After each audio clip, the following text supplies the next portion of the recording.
Naona kila sehemu ukipita vyombo vya usalama vipo. Nashukuru leo, siku ya leo sheli zinafanya kazi, baadhi ya sheli zipo wazi, watu wanatia mafuta. Shughuli za kibinadamu ndogo ndogo zinaendelea, lakini si kama tulivyozoea mji wa Songea kuwa na proportion ya watu kama ya leo. Kwa hiyo mpaka tunapoongea saa hizi watu ni wachache.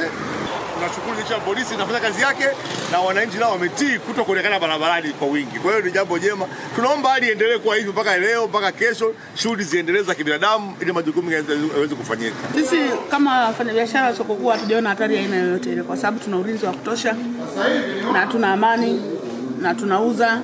Yaani tuseme kiujumla sisi tuna amani. Kwa sababu tuna usalama, tunaona nje huko, tukitoka tunakutana na usalama huko nje. Hali ya ulinzi iko vizuri. Maana tangu nimefika hapa nimefika kama saa 2, hamna kitu kibaya ambacho nimekiona katika mazingira haya. Na tumeweka upekuzi katika milango mbalimbali inayoingia katika mji wa Songea. Kwa mfano, hii barabara inayotoka Msumbiji, maeneo hayo ya Mpitimbi, tumeweka upekuzi. Tunataka kujiridhisha tu, ni ukaguzi wa kawaida. Vyombo vyetu vya ulinzi na usalama vitakuwa macho kuweza kufuatilia nyenendo za wanaoingia na kutoka katika mji huo.